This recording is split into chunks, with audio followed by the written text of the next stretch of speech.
pagi hari ini bisa bertemu kembali dengan saudara-saudara sekalian untuk melanjutkan kuliah kita. Sebelum lebih jauh, gimana kondisi teman-teman sekalian? Sehat-sehat semua? Alhamdulillah sehat. Alhamdulillah. Baik, semoga dengan kesehatan yang ada ini bisa kita manfaatkan untuk belajar, berkarya, untuk menyiapkan masa depan yang lebih baik. Kalau ada yang kurang sehat, ya mudah-mudahan segera diberi sembuh, segera diberi ringan sakitnya, lalu bisa kembali aktivitas seperti semula. Tapi yang sudah sehat, sekali lagi mari kita manfaatkan, kita syukuri kesehatan itu untuk laksanakan, membuat kebaikan-kebaikan yang lebih banyak dan lebih banyak lagi. Gitu. Baik, sebelum kita mulai, mari kita buka kuliah ini dengan berdoa. Perhatian, berdoa, mulai.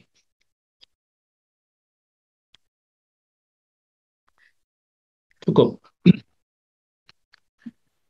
Eh, saya mengecek di dalam presensi, ternyata saya belum presensi. Untuk yang minggu yang lalu, saya ingin konfirmasi apa yang saya sampaikan yang lalu. Apakah kosong atau ada pelajaran apa? Kosong Pak, minggu lalu sepertinya Pak. Kosong ya. Oke. Kalau sebelumnya lagi, mid kah? Atau perbaikan mid? Saya agak lupa juga. Catatannya itu kosong-kosong, itu tidak tertulis dengan lengkap ternyata. Mungkin lupa presensi gitu. Baik, ini cek dulu dicek di chat ada ya, di apa namanya, di grup. Coba saya lihat. Grupnya namanya apa ini? Fisika, Teknik, dan Elektrik Analog kelas V. Oke, coba saya cek dulu.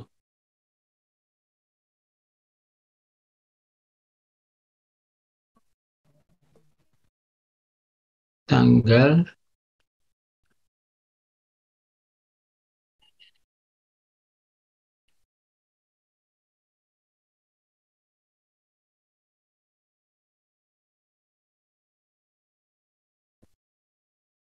1 UTS, kemudian tanggal 8. Oh iya, iya, iya. Ada rapat kemarin ya. Baik. Terakhir kita sampai ke bahasan masalah apa untuk kelas ini?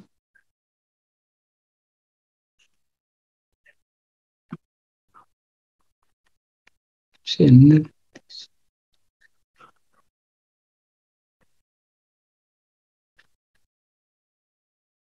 Untuk medan magnet di kelas ini sudah selesai belum ya? Yang judulnya Forces in Magnetic Fields. Apakah sudah selesai? Sudah lupa? Baik, kalau sudah lupa saya review lagi secara cepat gitu.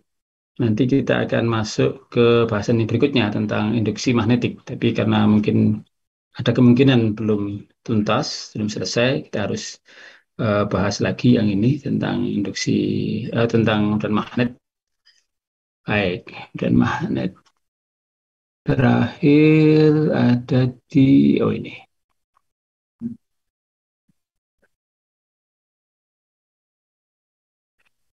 Baik, saya akan mulai share dulu tentang yang dan magnet, ya. Yang kira-kira tidak ada masalah dengan kuota, silahkan di-on-kan saja kameranya biar lebih interaktif ya. Oke, share screen. Untuk materi ini sudah sampai selesai belum ya? Masih ingatkah teman-teman? Mohon maaf saya izin off kamera karena sinyalnya jelek Pak. Oke, yang sinyal jelek sih tidak apa-apa. Yang sinyalnya tidak ada masalah saja. Jadi supaya sebagian ada yang on gitu ya. Terus juga ada ruginya kalau sudah ada WiFi misalnya gitu di rumah atau semacamnya, hingga tidak terlalu pengaruh. Mau di-on-kan apa tidak, tetap saja bayarnya sama. Nah, mendingan di-on-kan saja gitu. Baik, untuk materi ini sudah selesai belum ya? Masih ingat? Sudah lupa? Kayaknya belum tuntas, Pak. Belum tuntas ya? Baik, saya jalankan secara cepat ya. Bismillahirrahmanirrahim. Kita mulai. Ini bicara tentang gaya dalam medan magnet. Dan magnet akan mempengaruhi sesuatu yang lain. Dalam hal ini adalah kalau ada muatan yang lewat, dia akan terpengaruh oleh medan magnet sehingga mengalami suatu gaya tertentu. Sedangkan di sini ada muatan Q melewati satu medan magnet. Kalau dia sejajar arah tidak ada pengaruh, tidak kena pengaruh. Tapi kalau dia bentuk sudut seperti yang di gambar 2, 3, 4 dari kiri itu, semuanya kena pengaruh ya. Kayaknya bisa di situ contohnya masuk ke dalam layar atau keluar dari layar gitu, semuanya terpengaruh. Ya itu. Kemudian bentuk dari medan magnet atau garis magnet itu keluar dari magnet magnet kayak kutub selatan magnet. Jadi kalau digambarkan dengan apa namanya gambar kecil akan ada seperti itu. Ya, magnet itu kalau panjang begitu kalau misalnya dipotong-potong itu kutub utara selatannya tidak lalu hanya di utara sini sini jadi selatan saja. Nanti kalau dipotong jadi dua misalkan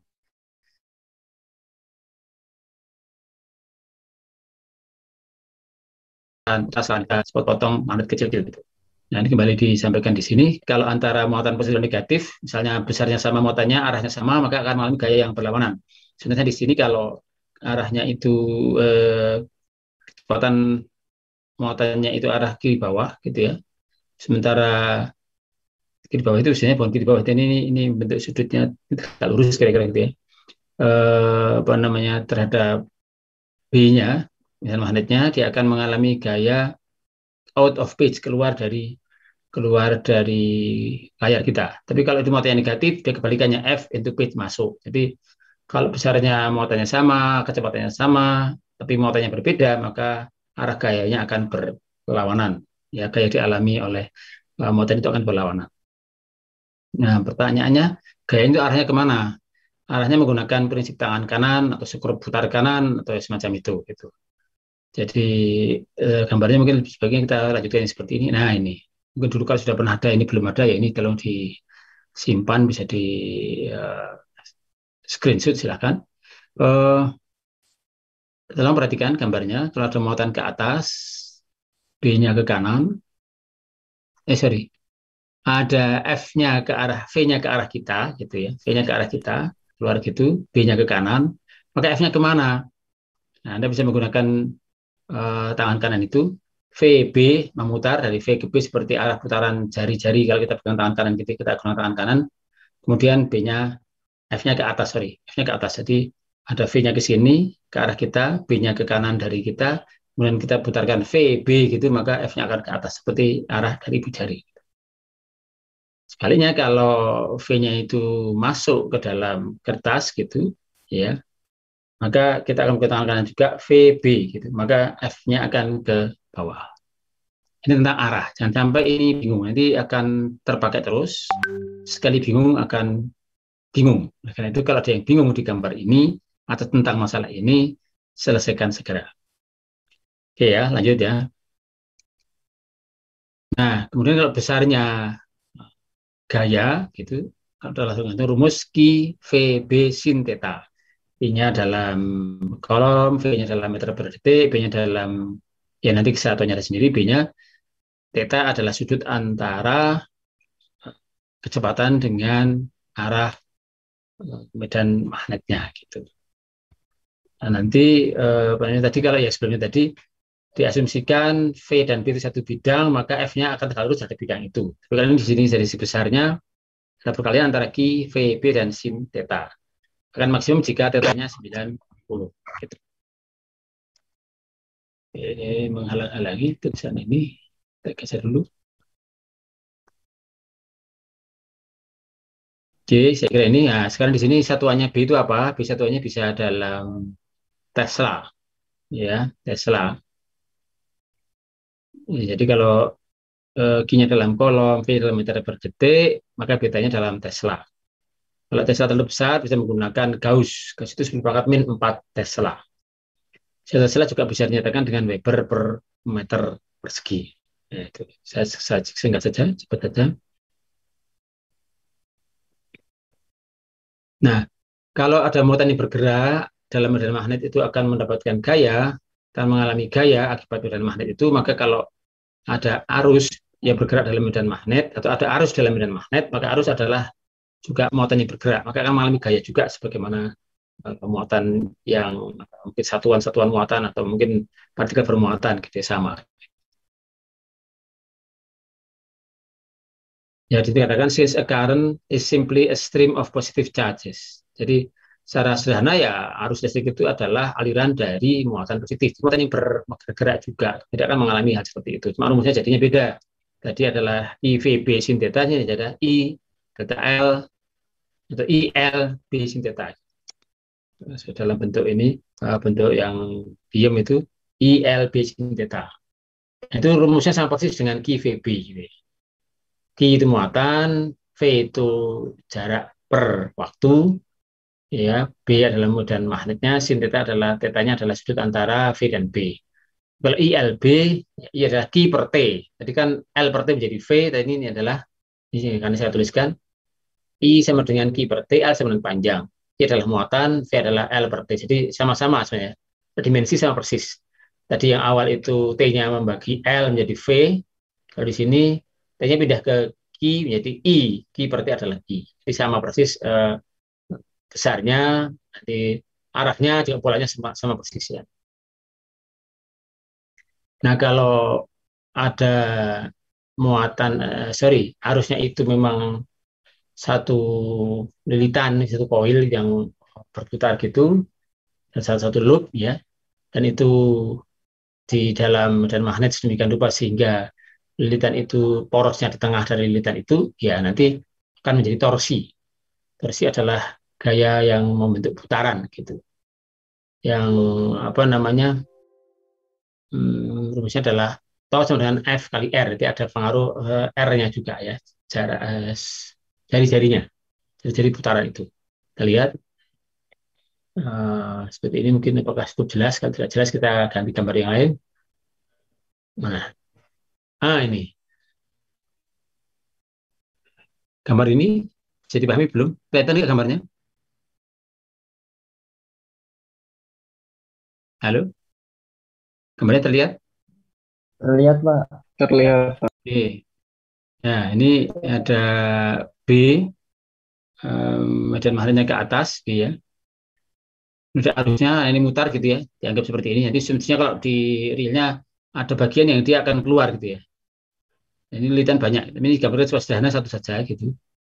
Tentu tidak ada kalau seperti dari mana arusnya kan tidak ada sumbernya ya. Tapi tidak ya, mestinya nanti realnya ada yang keluar sini sambung ke apa namanya sumber tegangan gitu. Ini gambar untuk sederhana saja.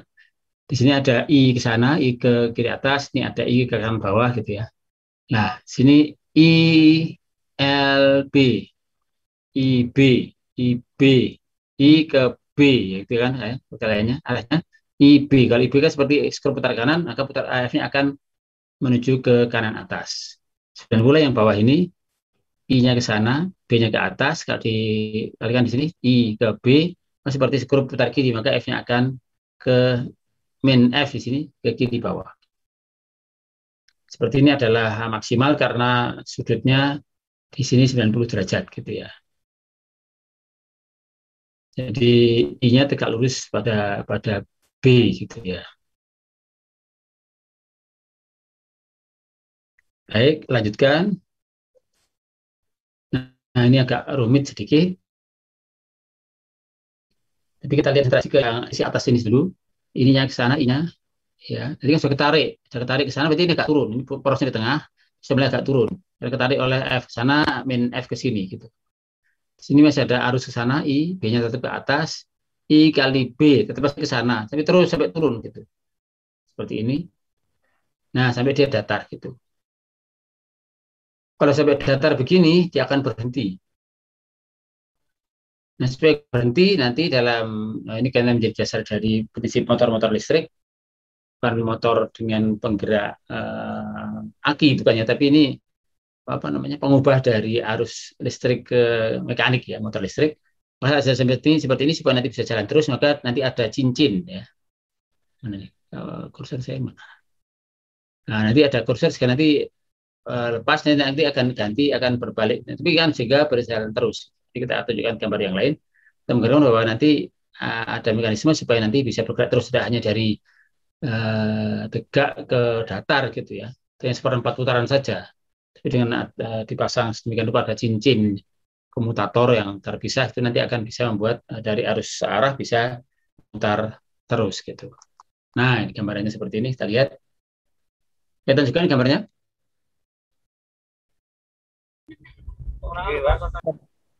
Baik, yang kiri dulu ya, kita lihat yang kiri. Ini ada komutator cincin, tapi dia terputus setengah, tidak nyambung. Kalau nyambung penuh dia nanti jadinya konslet ya. Jadi dia nyambung ketemu dari brush ini sikat menuju ke cincin. Kalau saya jadi nyambung, dia langsung ke sikat sini langsung balik sini, tidak pernah masuk ke sana harusnya. Nah ini ada yang putus ini, tidak nyambung. Jadi pas ini kena yang kiri jadi kawat yang merah ini harusnya ke sana. Sampai sini balik harusnya ke masuk ke sekitar, balik lewat cincin ke sini. Nah, jika ada arus di sini, sementara B-nya ini dari north ke south ke sana, ya, maka mana kira-kira apa namanya F-nya ini I, ini B, I, B. Kalau kita lihat seperti skru putar ke kanan sehingga ke bawah, ya, ke bawah sehingga dia akan yang kiri kawat yang merahnya akan ke bawah. Mana nih kursinya hilang lagi? Yang akan ke bawah. Sementara yang sini I-nya ke sini, B-nya tetap ke kanan, IB, IB gitu, dia akan ke atas. Sehingga nanti dia akan cenderung memutar begini, seperti arah ini, arah anak panahnya, akan memutar ke sana.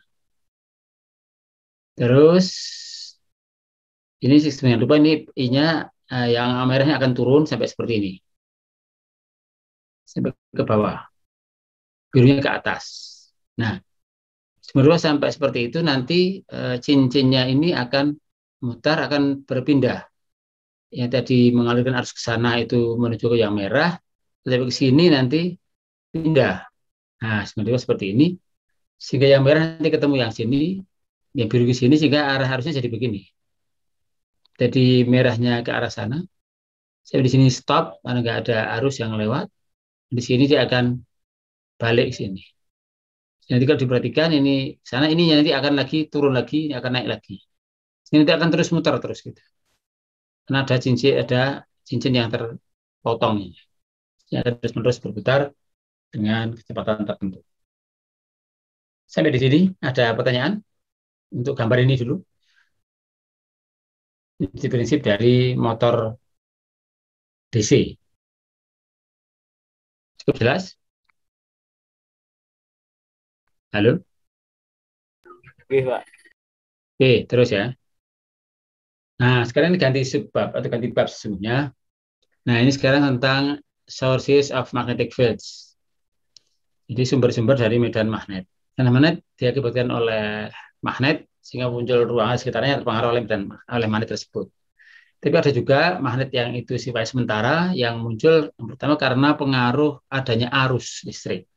Pada arus listrik di satu penghantar, maka di sekitar dari arus listrik itu akan ada medan magnet.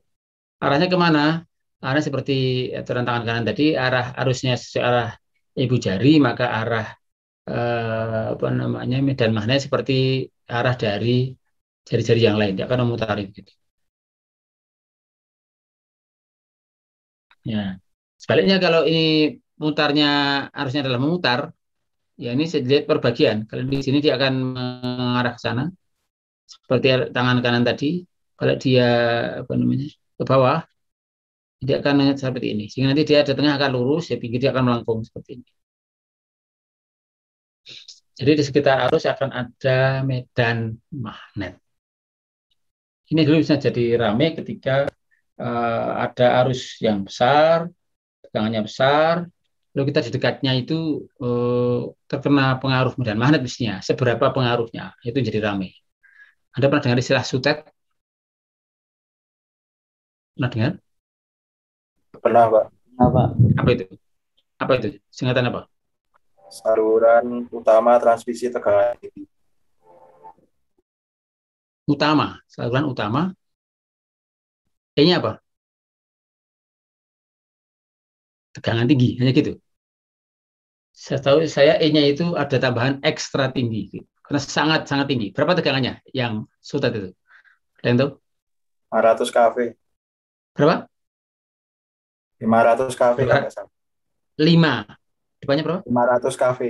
500 ampere berarti 500.000 volt.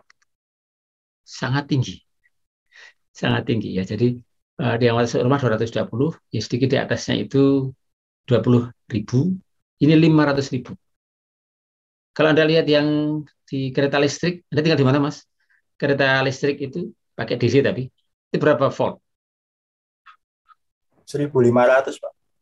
1.500. Ya, cukup tinggi. Ya. Nah, kalau ada arus listrik seperti itu, maka menurut hukum ini tadi, maka di sekitarnya akan ada medan listrik, betul?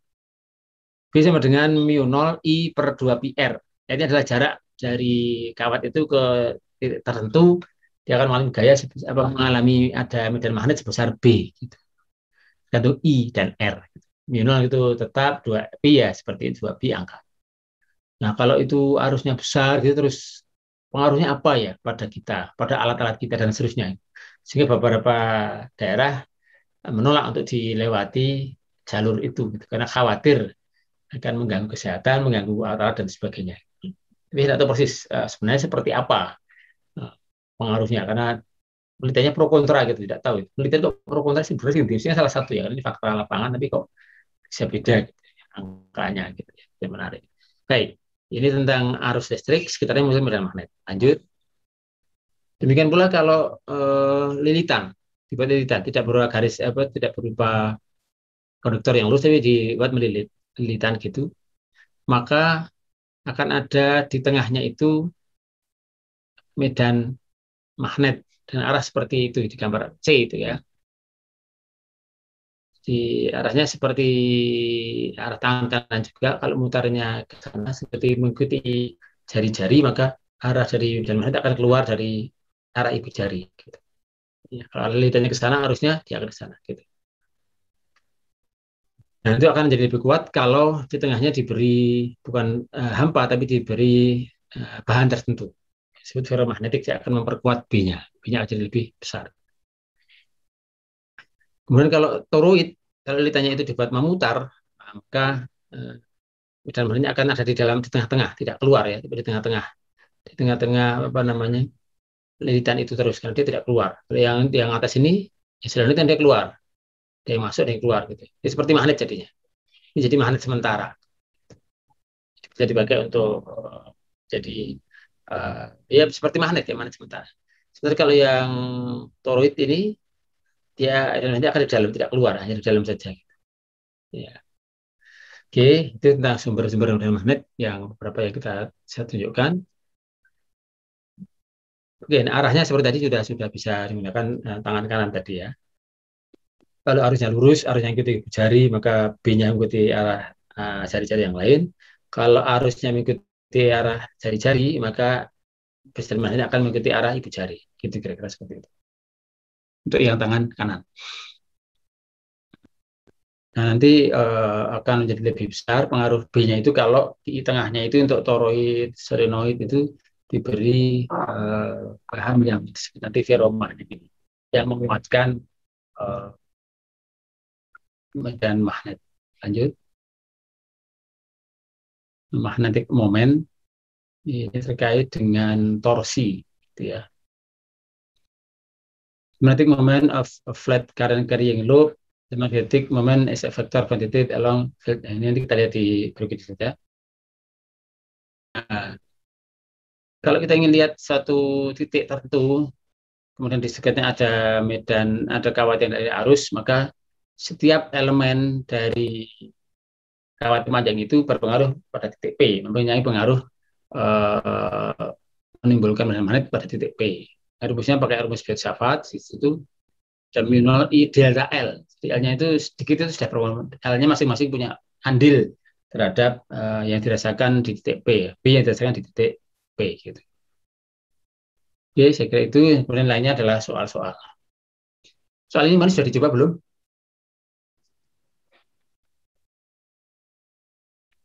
Halo? Bagaimana, Pak?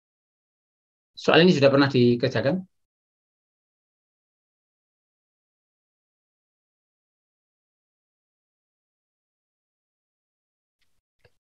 Bisa mengerjakan kira-kira soal ini? Kayaknya belum. Belum. Tapi di buku ada ya. Tapi kita lihat. Jadi ini ceritanya ada satu medan, ada suatu muatan yang ditembakkan kecepatan yang sangat tinggi di dalam suatu medan listrik yang luas. Medan magnet yang luas gitu. Di situ muatannya adalah muatan proton atau proton ya, proton itu satu partikel yang muatannya sebesar elektron tapi positif, masanya massa proton 1,67 kali 10 pangkat min 27, jadi lebih besar daripada massa elektron. Kecepatannya 5 kali 10 pangkat 6, 5 juta meter per detik. Ditaruh dalam satu medan magnet yang homogen, yang luas gitu. Dengan B adalah 30 Gauss, bukan giga ya, Gauss. Jelaskan pas ya, eh, jalur yang diikuti atau dilalui oleh proton itu. Nah, sekarang saya akan tanya, sebentar saya cari apa namanya, potensi dulu ya. Lihat ini, nanti tahu responnya seperti apa dari Anda, saya paham atau belum.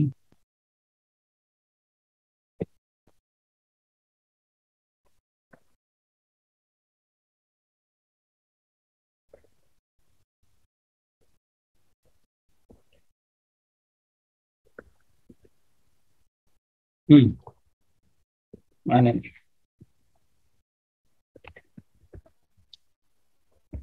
Kita akan lihat kemana saja arah F-nya, karena di situ bentuknya putaran, juga berbentuknya putaran, memutar gitu, seperti apa? Apakah betul seperti itu? Kan diilustrasikan dalam gambar itu dia akan membentuk suatu lintasan memutar. Betulkah seperti itu? Kita lihat satu persatu di beberapa titik yang kita anggap penting gitu.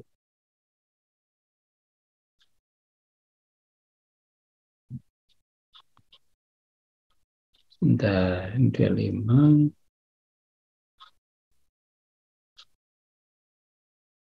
Oke, ini sudah ganti. Oke, dengan melihat ini, kita lihat untuk yang posisi awal. Ketika V-nya naik ke atas, di ujung paling kiri tengah ini, di sini ada B out of page, keluar dari gambar ke kita. Maka pertanyaannya, kemana arah dari F-nya? Ya, dari medan magnet, di situ ada partikel bermuatan dengan kecepatan V. Lalu kemana arah gaya untuk yang posisi pertama ini? Ada yang bisa menjawab? Mana arah gayanya?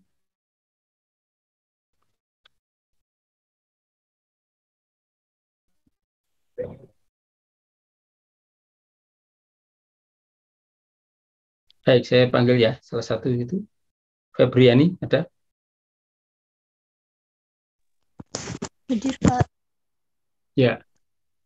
Menurut Anda, dari gambar ini, ketika posisi awal, V-nya ke atas, B-nya keluar ke arah kita, kemana arah F atau gaya pada medan magnet seperti ini?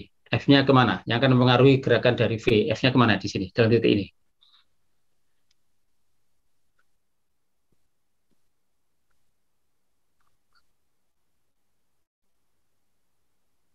Febriani? Belum tahu?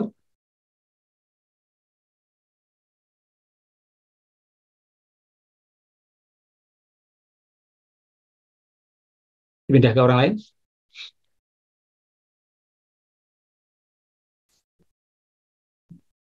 Febriani, dengar suara saya?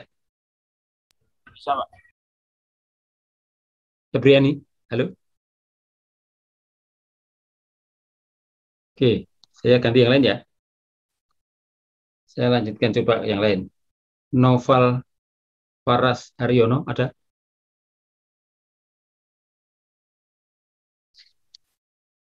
Noval, ada? Nggak ada? Hadir, Pak. Iya. Gimana, Mas? Tahu pertanyaan saya tadi?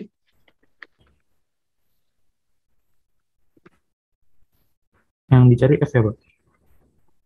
F-nya kemana? Untuk yang titik pertama ini. gaya yang diakibatkan oleh medan magnet. Jadi ketika ada muatan bergerak dalam medan magnet, maka medan magnet akan membentuk gaya yang mempengaruhi gerakan dari muatan yang berkecepatan V itu. Kalau posisi pertama ini F-nya kemana? Aslinya dia ke atas V-nya. Kemudian ada medan magnet di situ, dia akan mempengaruhi gerakan dari muatan itu. Nah, untuk titik pertama ini F-nya kemana? Apa? Mungkin memutar, Pak, searah jarum jam. Gaya itu tidak sudah sesuai dengan rumus tadi, Mas. Di depan tadi kita jelaskan ada V, B, ada arah F-nya kemana?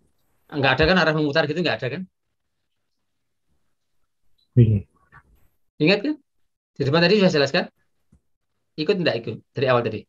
Ikut, Pak, dari awal. Iya, oke.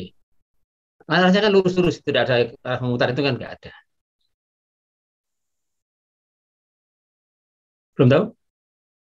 Baik, pegang pilih yang lain. Melati Wangi Winindari ada?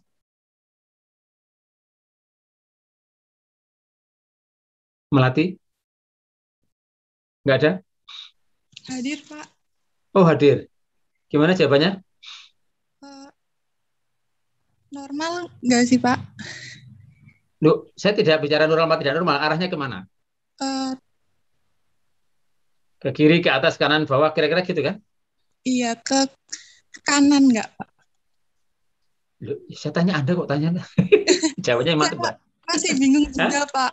Masih bingung juga soalnya. Kan tidak mau nanya, jadi ya saya biarkan. Jadi sekarang posisinya tidak jawab. Oke, saya lanjut yang lain yang bisa menjawab dengan mantap siapa?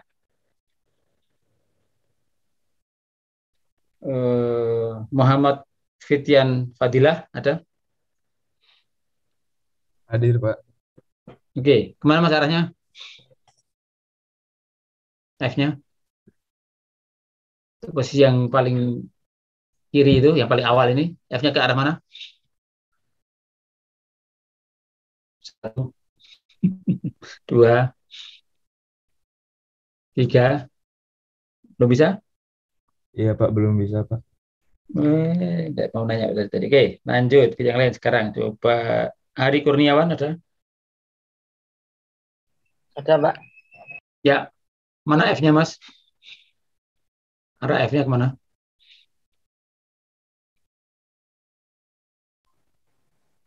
Belum paham ya, Pak? Pertanyaan. Udah kedua. Apanya? Pertanyaannya? Belum paham gitu? Mana Ari? Maaf, Pak, jaringannya tadi macet-macet. Oke. Yang Anda tanyakan apanya? Untuk menentukannya belum paham tadi, Pak. Ini sudah pertemuan keberapa membahas ini? 2 kali ya? 3 kali? Baik. Saya ulang pertanyaannya. Ada medan magnet luas gitu ya. Kemudian ada muatan dari start dari titik ini di sini di gambar ini. Start screen saya ini. B-nya ke atas. Ada B ke arah kita. Out of pitch. Kemudian kemana arah F-nya pada titik ini? Cukup jelas pertanyaannya? Cukup, Pak. Mungkin ke depan, Pak. Maksudnya kita pas lihat layar ke arah depan wajah. Maksudnya ke gimana ya? Ke dalam. Berlawanan dengan arah B-nya itu. Ya, B-nya kan keluar ya. Keluar dari halaman layar itu B-nya. F-nya kemana? Ke dalam? Iya. Salah. Oke. Siapa yang tahu? Ke bawah. Saya mau jawab. Ke bawah. Bintang Nurhayati Ardi. Salah. Ada yang tahu? Ayo. Ke arah medan Pak, magnet, izin Pak. bertanya, Pak. Siapa tadi ke arah medan magnet maksudnya kemana? Siapa tadi ya? Ke arah apa? B-nya saya, Pak. Saya, Farel Fainza. Ya, Farel. Ya. Mana arahnya? B-nya itu ke arah luar layar gitu, Pak. Ya, out of pitch itu kan ke arah layar. Oh, Oke. gitu. Terus F-nya kemana? F-nya ke kanan, Pak. Ke kanan. Betul. Farel. Mana nomor berapa Mas Farel? Nomor 2. 04, Oke, Pak. nomor 2. Oke, ya, Ya. ya. Terima kasih. Ya.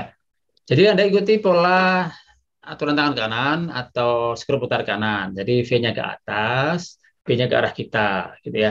Kita bayangkan saya gini, begini, saya gitu. Dan kan kalau kita ada skrupnya ke sana, kita mutarnya ke sana, V-nya kan ke atas, B-nya kan V ke B. Jadi seperti skrup putar kanan, dia akan maju ke kanan. Oke, tadi yang masih bingung-bingung, ketika jawabannya ke kanan, tetap masih bingung atau bagaimana, silakan. Yang betul ke kanan untuk titik ini. Masih bingung, Yuk, Pak. Soalnya gambar Mm-mm. gitu, Pak. Jadi 3D gitu. Jadi masih bingung.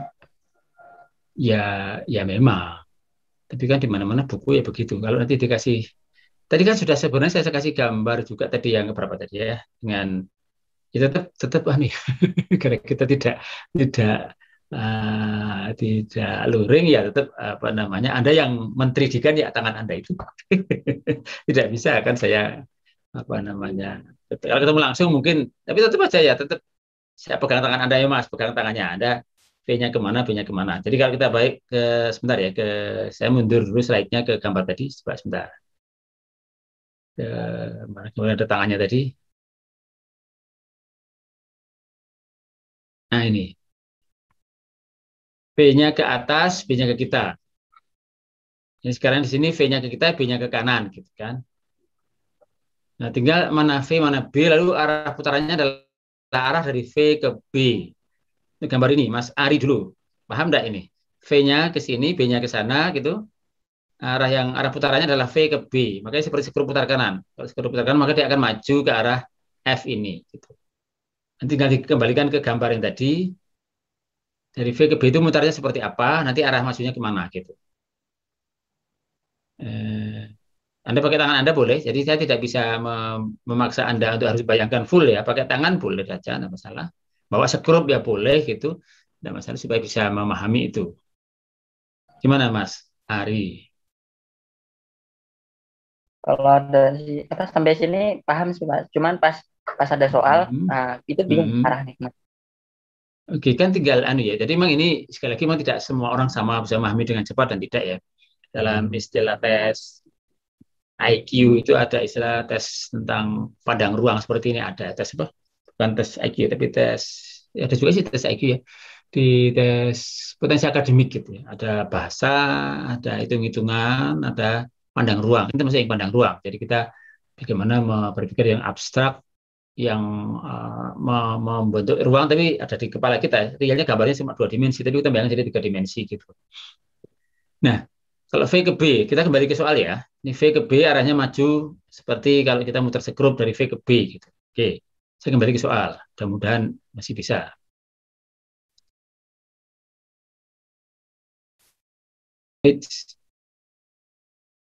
V-nya ke atas, Mas Hari, yang lain juga.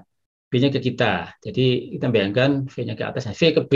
Kalau kita bayangkan tangan kanan kita agak ke kanan gitu jempolnya. V ke B, V-nya ke sana, B-nya ke sini ya. V-nya ke atas, B-nya ke sini. Nah, gini. Dia maju sini seperti putar kanan gitu. Nah, gitu. Kita skrup. Bisa belum, Mas Ari? Jadi B-nya yang ke arah kita ya, Pak? Itu ada tulisannya out of page, ya, keluar dari page, dari halaman itu, keluar dari layar kita. Begitu, Mas? Yang lain juga tadi yang masih bingung-bingung tadi beberapa orang, silahkan membantu pertanyaannya Ari atau membuat pertanyaan sendiri yang memperjelas. Karena kalau ini tidak segera dituntaskan, nanti masih ada berlanjut ini, beberapa soal, beberapa bab lagi, 1-2 bab lagi, mesti terkait dengan ini. Kalau belum paham kan nanti jadi menumpuk, kalau tidak paham menumpuk, itu yang repot. Jadi tolong dibantu atau bertanya sendiri boleh. Yang belum jelas apanya, gitu barangkali saya bisa perbaiki cara menjelaskannya gitu supaya menjadi lebih mudah dipahami. Khusus untuk Ari dulu, sudah paham? Insya Allah sudah paham, Pak. Oke, tadi beberapa yang lain yang masih mengatakan belum paham, silakan mau menyampaikan pertanyaan sendiri atau memperjelas lagi.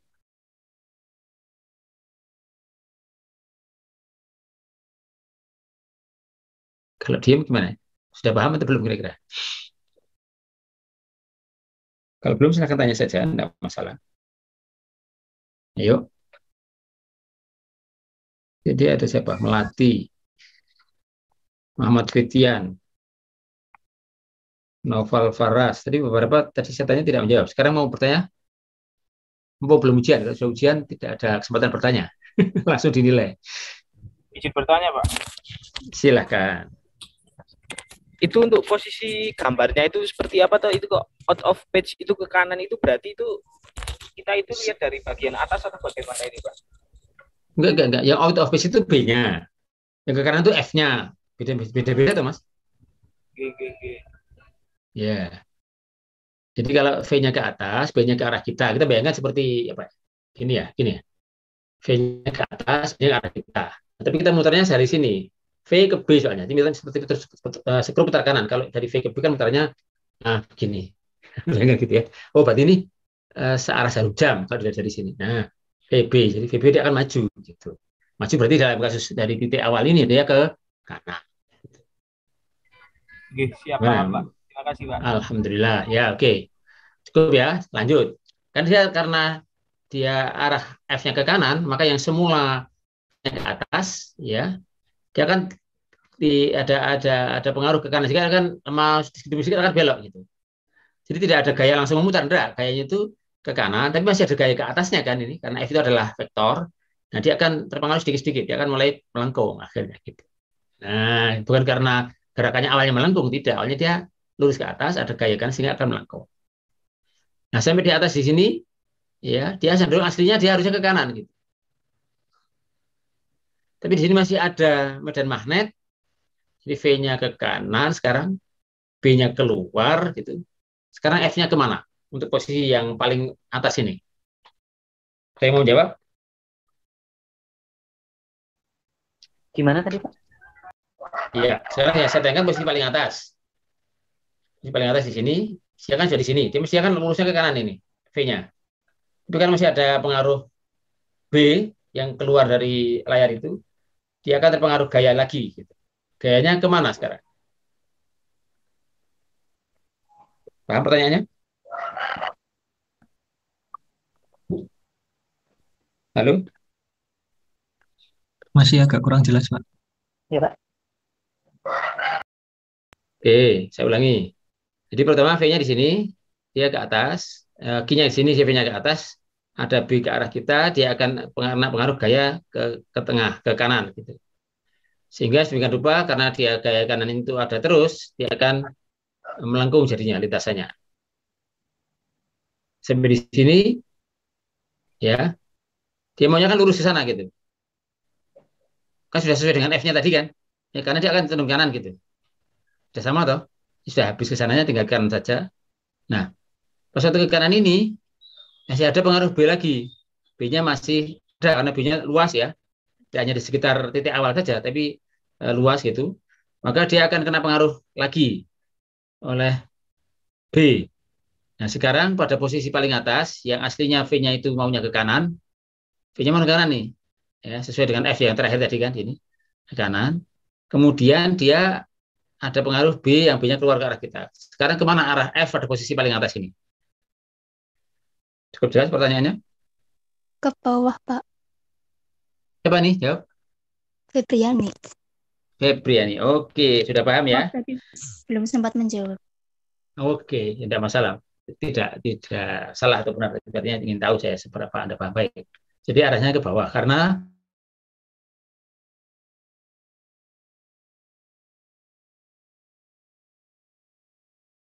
V-nya ke kanan, B-nya keluar. Oke, bagus. Lanjut. Karena pengaruh oleh F ke bawah, dia akan melengkung gitu. Terus sampai ke sini. Sudah sama dengan arah tadi dah, ke bawah tadi kan. Ke sana. V-nya terakhir di sini, ujung sini adalah ke bawah. Tapi masih ada B juga. Sampai di sini masih ada B-nya. B-nya kan tidak di dekat satu titik awal, tapi luas sekali B-nya. Sehingga sampai di titik ini, dia ada V ke bawah, B-nya keluar, ya. Kemana arah F pada titik paling kanan ini? Di sini. F-nya kemana? Siapa yang ingin jawab? Krishna nomor 014. Ya, betul. Ke kiri. Ya, jadi saya bisa ditebak ya. Jadi selama masih ada medan magnet, dia akan selalu menuju kemana? Gayanya? Ke arah jarum jam. Bukan begitu. Ke arah ke pusatnya gitu. Kalau seperti ini kan dia akan cenderung mengarah ke arah pusat, sehingga dia akan cenderung membuat dia berputar terus. Jadi kalau sampai di bawah, F-nya yang dialami dia akan mengarah ke atas, sehingga dia akan muter. Kalau seandainya medan magnetnya cuma sedikit, hanya di sekitar sini saja gitu medan magnetnya, dia akan melengkung sekali saja gitu. Setelah itu lurus lagi. Karena dia ada lagi medan magnet, dia akan terus akhirnya muter. Gitu. Maka kalau hanya sebagian medan magnet dalam lintasan itu dia akan hanya membelokkan, tidak membuat jadi berputar, tapi hanya membelokkan. Tapi karena dia dibelokkan lagi terus, sehingga dia selalu gayanya itu menuju ke pusat. Baik, saya kira itu sederhana, mudah-mudahan dipahami. Oke, yang ini masih sama polanya. Nah, soal yang ini. In the figure, the magnetic field is up out of the page and B equal to 0.8 Tesla. The wire shown carries a current of 30 amperes. Find the magnitude and direction of the force on a 5 cm length of the wire. Jadi ada medan magnet cukup besar dan luas gitu ya. Besarnya medan magnet itu adalah 0,8 Tesla. Kemudian ada kawat ya kawat penghantar berarus. Arusnya 30 ampere. Pertanyaannya kemana arah gaya yang dialami oleh kawat tersebut. Yuk, ada yang tahu? Angkanya nanti sudah saya tuliskan. Yang penting hanya bisa dihitung masuk rumus selesai. Tapi arahnya itu kan masalah pemahaman tadi, konsep ruang tadi. Jadi saya langsung jawab. Setelah saya tunjuk. Ayo. Yuda Maulana. Ke bawah. Betul. Saya bisa menjelaskan gimana Mas Yuda. Nomor berapa Mas Yuda? Yuda. Siapa tadi? Nomor berapa Mas Yuda? Ini beberapa Yuda. Krisna, siapa tadi namanya? 014. Oke. Jawab lagi, berarti 2 kali jawab nih. Oke. Gimana jelaskannya Mas? Kok ke bawah? Bisa jelaskan?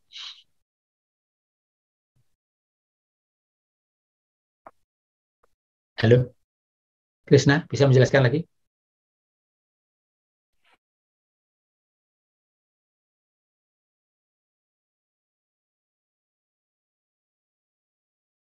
Enggak, dia dulu.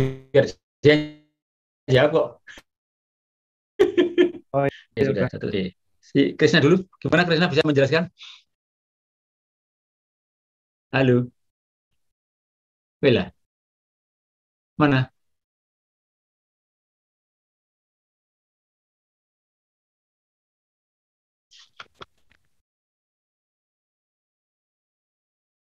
Krisna Yuda? Halo? Oh, gitu. Bagaimana tadi menjelaskannya? Kok bisa ke bawah?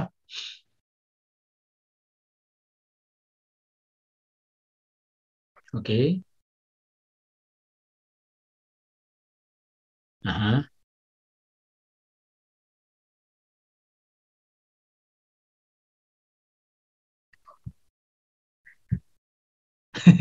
Oke lah. Hei, teman-teman yang lain bisa mengikuti. Ya, Bapak. Baik. Saya kira cukup ya untuk ini. Lagi nggak ya?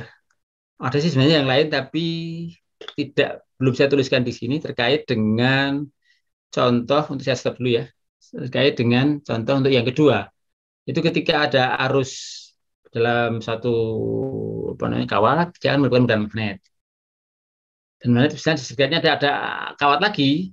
Kawat yang kedua akan terpengaruh oleh medan magnet akibat dari arus pada kawat yang pertama.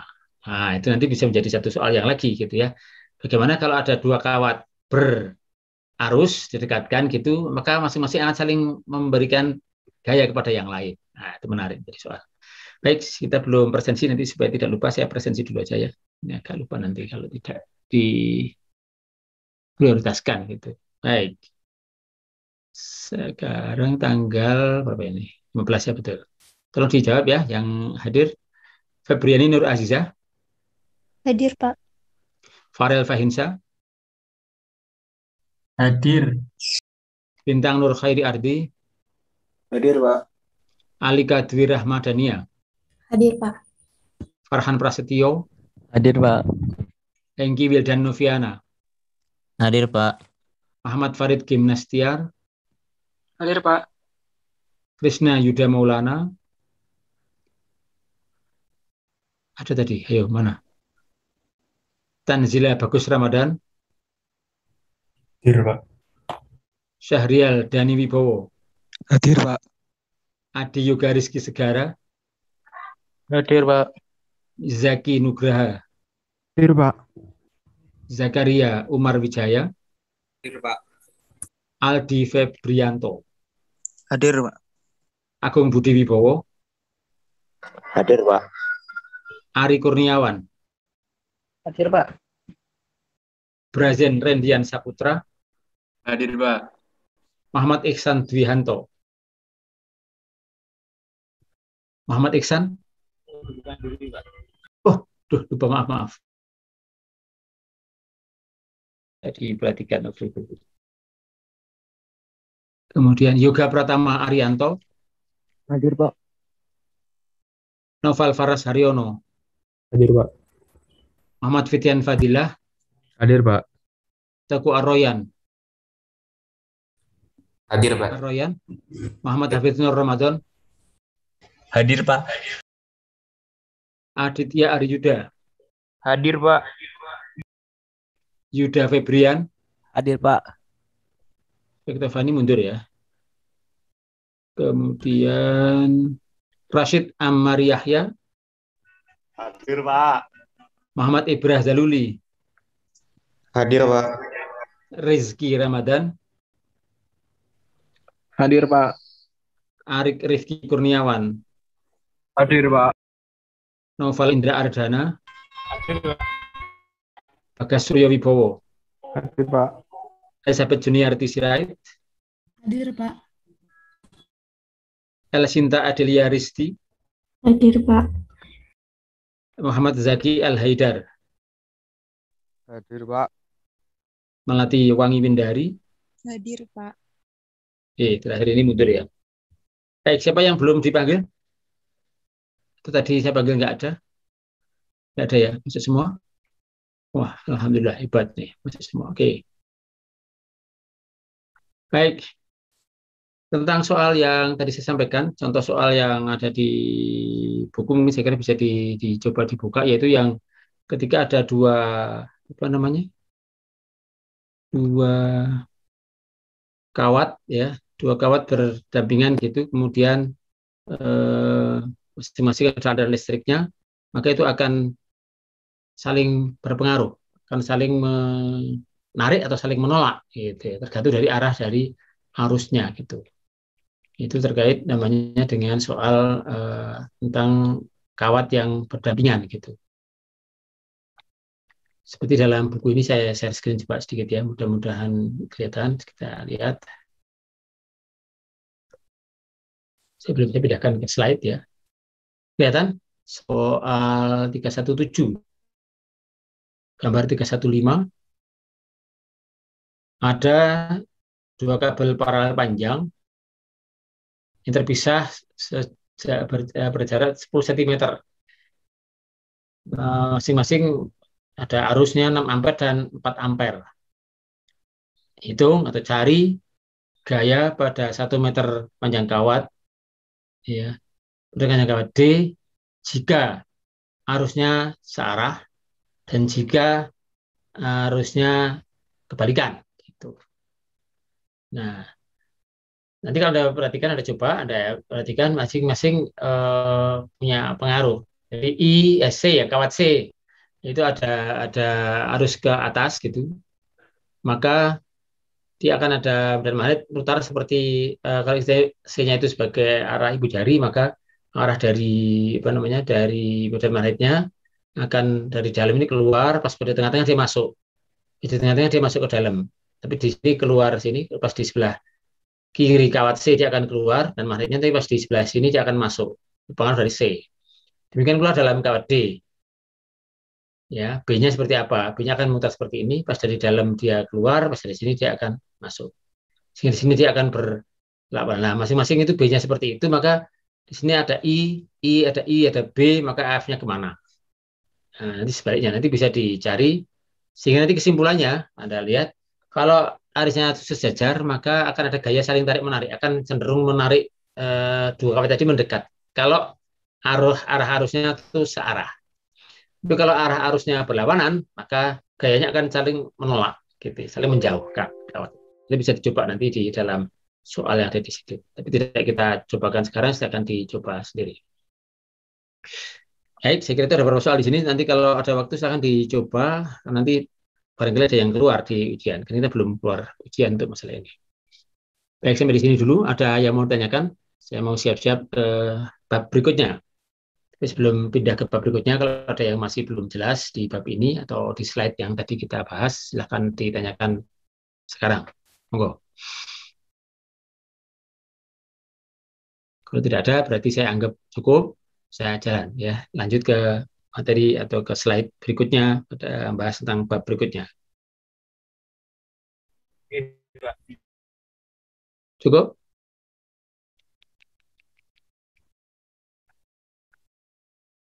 Baik, kita anggap cukup. Lanjut. Ternyata juga bukan belajarannya sama sekali baru ya.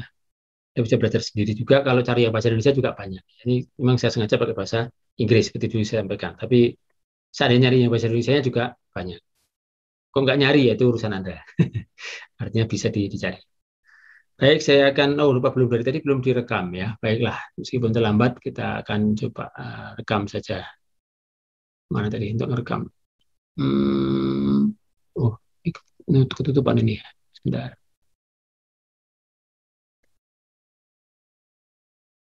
Recording in progress. Baik, kita mulai.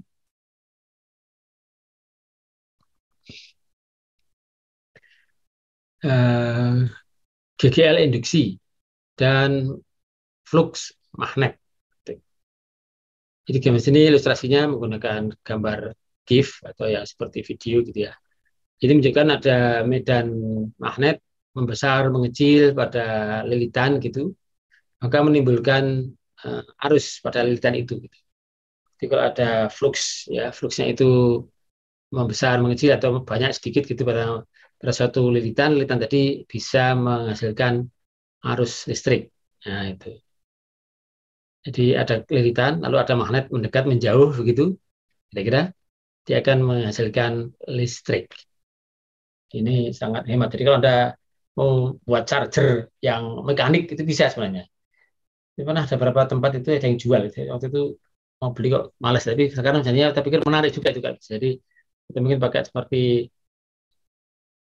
dinamo gitu ya, kita gerakkan itu naik maju mundur atau mendekat menjauh gitu dari lilitan itu akan muncul arus listrik ya. Kalau seperti kan nanti arusnya listrik bolak-balik ya, itu dibuat seperti tertentu sehingga arusnya searah. Nanti bisa untuk ngecas. Tidak usah pakai baterai ya, tapi dengan gerakan tangan misalnya gitu nanti bisa ngecas. Itu juga bisa dibuat gitu. Karena ada yang jual waktu itu. Tapi jarang ya. Tapi lanjutkan ya. Magnetic effect of matter. Ya, pengaruh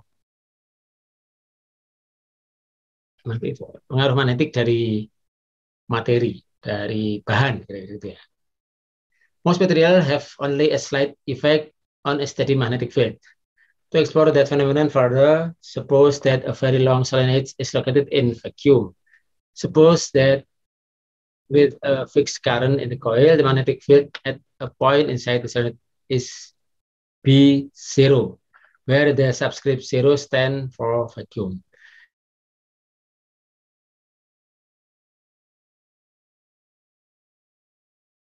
Tetap gitu ya, sudah steady gitu.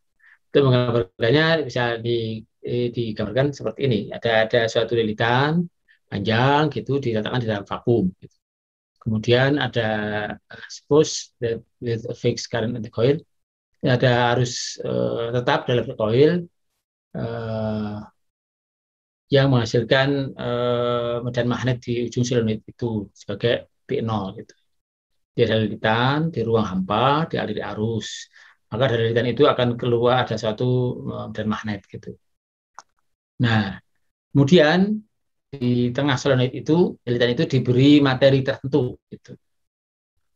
Sehingga akan mengubah nilai B-nya. Nah, bagaimana rumus perubahannya? Ya, relatif permeabilitas materi itu adalah B per P0. Jadi ada pengaruh relatifnya gitu. Sementara permeabilitas dari material itu sendiri adalah mu. Ya. Sementara mu 0 pada ruang hampa itu kan batasnya adalah 4 pi kali 10 pangkat min 7 Tesla meter per ampere. Ini akan dikatakan nanti bahwa materi-materi itu ada pengaruhnya terhadap medan magnet yang dihasilkan oleh lilitan berarus. Tapi pada umumnya itu pengaruhnya kecil, nambah atau berkurang itu kecil. Kecuali ada beberapa bahan yang memang pengaruhnya signifikan. Contohnya benda-benda itu apa yang terkait dengan magnetiknya, disebut dia magnetik material. Dia mengurangi sedikit, diberi itu malah mengurangi, tapi sedikit juga. Gitu. Ada yang ditambahi di tengah selenit itu bertambah, tapi cuma sedikit juga, 1,00 sekian. 0,9 kan di bawah, kalau 1, lebih sedikit. Tapi ada yang namanya ferromagnetik, seperti besi dan beberapa campurannya, gitu, menghasilkan sampai 50 kali lipat dari B-nya. The greatly increase the value of B in the solenoid. Ya, itu jadi sangat besar pengaruhnya. Ada tabel lain yang menggambarkan itu. Tapi di sini tidak dikatakan dengan KM, tapi dengan KM min 1 kali 10 pangkat min 5. Jadi muncul jadi plus dan min, gitu ya, kelihatan. Gitu. Tadi kan 0,9 sama 1, katanya selisihnya kayaknya sedikit, tapi kalau plus dan min katanya, banyak nih pengaruhnya kelihatannya. Gitu. Ini cara menjelaskan saja, cara menggambarkan. Tentu saja kan namanya KM. Ini KM tapi bukan, ini XM bukan KM yang di dalam tabel ini. Jadi kalau besi, amonium, alum, ini ya semacam campuran besi ya. Uranium, platinum itu besar-besar. Tapi aluminium itu kecil, sodium itu apa? Sodium itu, ada yang tahu sodium? Saya lupa. Bahasa Indonesianya apa sodium itu? Gas oksigen, ada bismut, ada merkuri itu air raksa, ada perak dan sebagainya itu yang dia magnetik, memperkecil. Tapi yang bawah-bawah selain besi atau selain di bawah platinum itu memperkuat tapi kecil. Aluminium itu termasuk berkuat tapi kecil. Tapi yang di atas yang besi itu cukup besar, 50 atau lebih gitu. Itu besi. Sehingga untuk memperkuat perkuat medan magnet diberi intinya adalah besi, ya, bukan yang lain. Lanjut. Magnetic field lines. Ya, ini terkait dengan medan arah dari magnetnya. Kita tidak usah bahas terlalu panjang, nanti kita lihat hanya saja yang lebih praktikal kita lihat ya. Kita lihat ilustrasi aja seperti bawah ini. Coba lihat. Nah, suatu GGL induksi atau tegangan induksi muncul atau eksis dalam suatu kawat loop ya, kawat melingkar gitu, atau satu lingkar tertutup gitu, di mana akan muncul di mana ada perubahan dari magnetic flux magnet yang melalui daerah dari daerah melingkar pada atau lingkaran tertutup dari konduktor itu, kawat itu. GGL induksi akan muncul selama ada perubahan flux, baik itu bertambah atau berkurang, mesti akan ada muncul GGL-nya gitu atau tegangannya. Gitu. Nah, gambarnya seperti ini. Kalau dia magnetnya di situ diem, ada flux-nya ada tapi diem, ya meternya diem. Gitu. Tidak ada arus, tidak ada tegangan yang keluar gitu. Tapi kalau itu digerakkan naik turun, dia akan ada perubahan. Itu tadi di gambar awal tadi. Jadi medan magnet didekatkan kepada kumparan konduktor gitu ya, itu akan berpengaruh menimbulkan arus listrik. Ini jadi prinsip dari generator. Gitu. Nah, bagaimana supaya terus ya? Bagaimana supaya geraknya terus gitu? Naik turun kan baliknya susah, tapi kalau geraknya melingkar kan bisa terus ya. Kalau naik turun kan gerakannya patah ya. Naik berhenti turun berhenti naik berhenti ya kan patah susah. Tapi kalau muter kan bisa continue dengan enak. Nanti gerakannya cenderung gerakan memutar, yang bisa terus-menerus terjadi tanpa terpotong-potong geraknya gitu. Potong-potong jadi agak susah untuk continue ya. Nah, saat itu tidak hanya di sisi yang lain nanti juga bisa dibahas berikutnya. Suppose that a coil with n loops or turns is subject to a changing magnetic flux passing through the coil. If a change in flux delta apa ini namanya? Bukan pi ya itu bukan theta, itu pi ya. Oke, bisa pi occurs in time. The average EMF induced between the two terminal at coil is given by, ini gambarnya seperti ini. Kalau ada pengaruh dari lilitan yang lain itu juga bisa menimbulkan tegangan yang minus ya. Minus itu artinya kebalikan fasenya gitu. Kita bisa lihat dalam contohnya. Porsinya nggak dicontohkan itu. Jadi kalau bolak-balik gitu maksudnya, dia akan bisa terus di sini bisa didekatkan, dijauhkan. Jadi ada arus dimasukkan dalam lilitan, lilitannya didekatkan, dijauhkan. Ingat bahwa lilitan itu juga mengeluarkan medan magnet, ada fluksnya keluar dari situ, maka itu seperti magnet yang dinaik turunkan tadi. Jadi ingat, lilitan yang diberi arus itu seperti magnet. Dia mengeluarkan medan magnet juga di sekitarnya, mengeluarkan B juga. Maka kalau dia dinaik turunkan di dekat lilitan yang lain itu akan muncul tegangan. Gitu. Ya. Atau lilitannya ditaruh di tempat yang tetap, berjarak tertentu dari lilitan yang lain, kemudian saklar di on off kan. Dia akan ada aliran arus tersendat-sendat. Karena yang penting adalah perubahannya. Kalau ini berubah karena fluksnya berubah karena naik turun, ini fluksnya berubah karena ada atau tidak gitu. Ada tidak. Sebenarnya posisinya tetap. Kan sama saja berarti ada perubahan fluks yang dialami, yang diterima oleh lilitan yang kedua. Maka tetap akan ada arus yang dirasakan di sini. Seperti tidak nyambung. Namanya ini induksi. Jadi tegangan atau arus yang muncul karena ada di dekat suatu magnet atau medan magnet yang berubah. Sorry, tidak arus magnet ya. Medan magnet yang berubah atau fluks magnet yang berubah. Ini menjadi prinsip yang transformator. Selain pada generator, ini muncul pada transformator. Prinsip-prinsip yang tidak nyambung, tetapi seolah-olah ada listrik bisa pindah ke sana. Gitu. Yang terkait dengan rumus-rumusnya, saya kira ada beberapa yang terkait dengan hukum Lenz, hukum Faraday, saya kira bisa jelas dia arahnya itu fasenya berlawanan. Kalau yang waktu inputnya itu pas naik, maka di sekundernya atau yang dipengaruhi dia akan pas turun. Dan sebaliknya ada tanda minus tadi. Nah, dari sisi besarnya seperti itu, tapi dari sisi polanya nanti dia akan ada minus ya, ada minusnya gitu. Nah, demikian pula kalau ada lilitan yang bergerak dengan kecepatan tertentu pada medan magnet, geraknya lurus, ya juga bisa ada E-nya juga gitu ya. Ada menimbulkan arus atau tegangan listrik juga. Oke, saya lihatkan sekarang contoh kasus yang lain yang lebih praktis. Kita lihat ini. Nah, sekarang kita lihat ini namanya apa? Contoh ini kira-kira ini generator atau motor AC atau DC. Kalau dari gambar yang sebelah kiri yang A, kira-kira Anda melihat ciri-cirinya apa itu? Itu AC atau DC itu caranya gimana melihatnya? Ada yang tahu? Dari gambar kanannya itu kurvanya adalah kurva DC apa AC itu? AC, Pak. AC. Karena apa? Punya sinus. DC jadi kan di atas terus, di atas apa namanya? Di atas sumbu X terus, sumbu T terus ya. Dia naik turun berarti dia adalah AC. Kalau dari sisi sebelah kiri, apa ciri-ciri kalau AC? Itu ada gambar dinamonya. Sikatnya kenapa? Di cincinnya itu nggak ada yang putus, Pak. Maksudnya melingkar terus. Jadi bukan sikatnya, tapi cincinnya berarti kan ya. Bukan sikatnya, tapi cincinnya. Cincinnya melingkar terus, tapi cincinnya terpisah. Ya. Cincinnya terpisah, tapi tidak terputus. Cincinnya itu penuh, putaran penuh, tapi terpisah dari cincin yang lain. Gitu. Ini adalah arusnya nanti generator menghasilkan arus bolak-balik. Di sini digambarkan B, tidak digambarkan apa namanya magnetnya, tapi ada B. Berarti ini ada kutub utara, ada kutub selatan, gitu kira-kira. Jadi ada B-nya ke arah sana, ini diputar.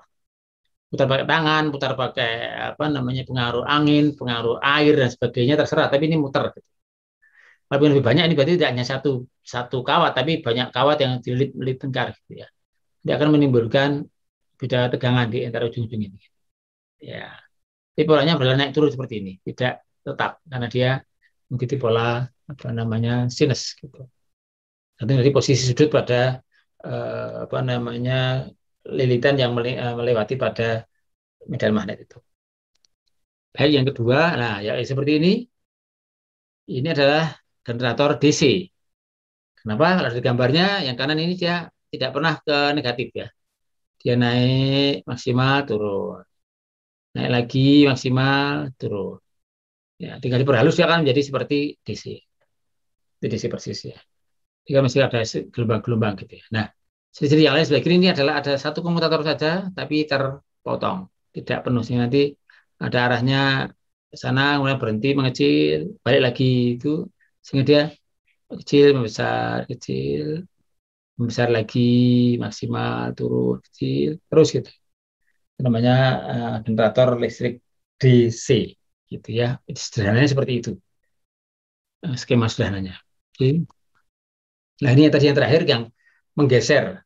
Kalau ada kawat, ya, kemudian ini penghantar, kemudian dilewatkan pada medan magnet B, ada luasannya berapa, nanti akan di ujung-ujungnya akan keluar apa namanya listrik juga. Ini searah ya, tidak memutar, tetap juga keluar. Ya, cuma kesempatannya kan nanti saat aja ya, saat habis gitu. Tidak bisa mutar terus ya. Kalau mutar dia akan bisa terus ya.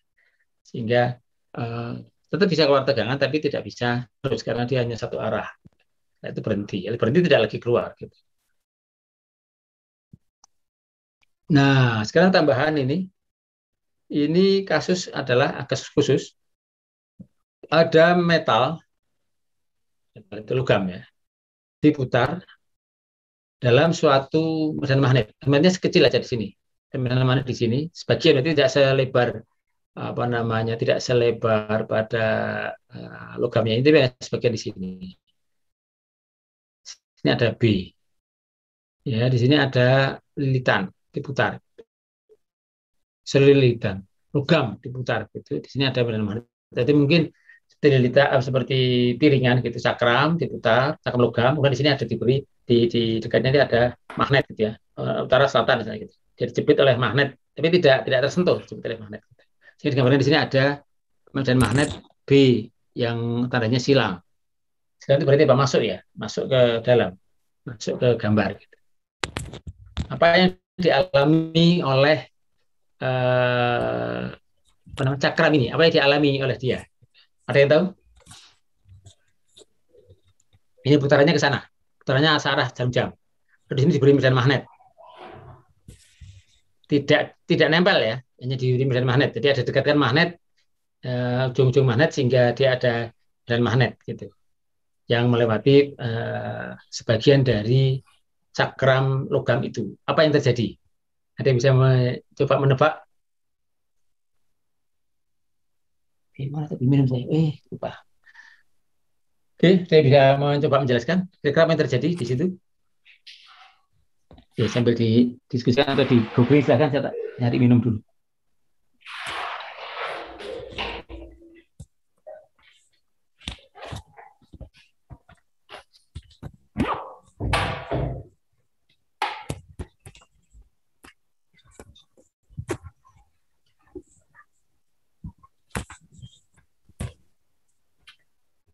Saya tahu, saya bisa menebak.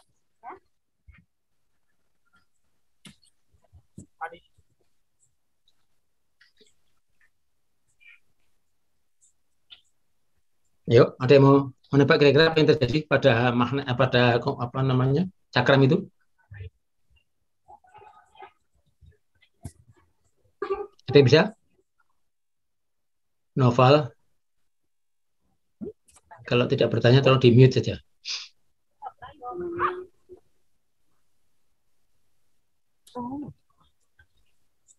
Novel Indra.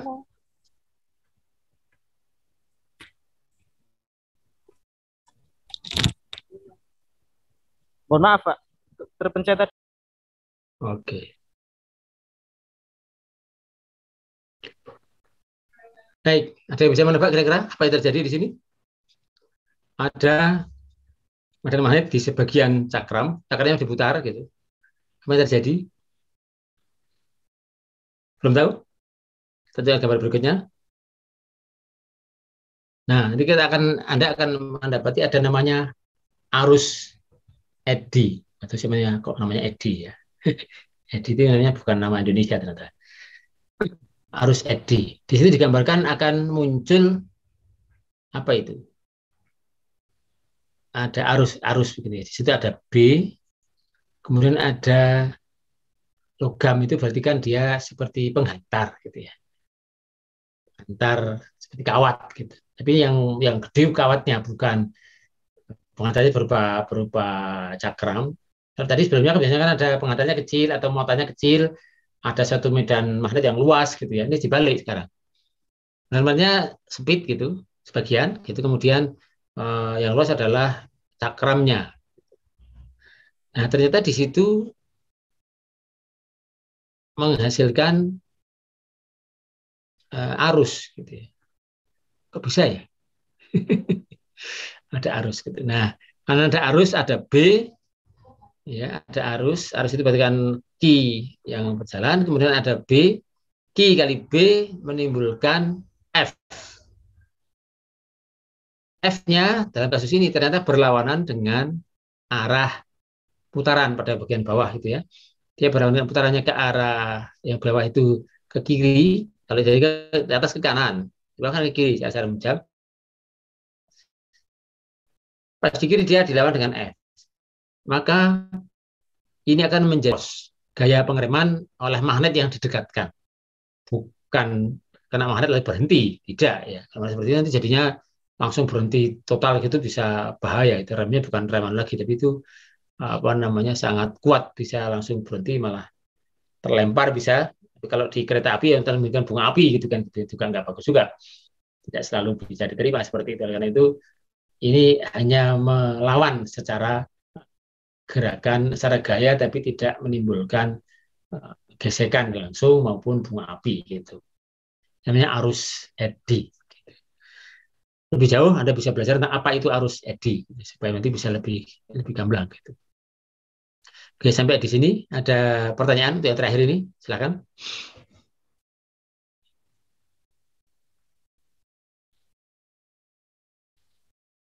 Bisa satu aplikasi yang menarik gitu. Ada beberapa yang bisa dikembangkan dari arus eddy ini untuk aplikasi-aplikasi tertentu. Tapi sebelum ke arah aplikasi yang lebih jauh, kalau ada yang mau disampaikan, ditanyakan tentang masalah ini, silakan. Terutama yang terakhir tentang ada lilitan, ada penghantar yang berputar, terus di sekitarnya, di sebagian dari magnet itu ada medan magnet, sehingga muncul arus eddy namanya. Jadi ada arus di situ dalam penghantar yang berputar itu, kemudian akan muncul gaya magnetik tadi. Ada I, ada B, I kali B keluar F dengan arah tertentu. Dalam hal ini nanti menghambat arah putaran. Jadi semacam pengereman magnetik. Ini salah satu aplikasinya bisa untuk mengerem. Kalau kasus tertentu ini manfaat gitu. Ada beberapa yang bisa dimanfaatkan dari sini. Tapi sebelum lebih jauh tentang munculnya arus dan kemudian munculnya F, ada pertanyaan kah?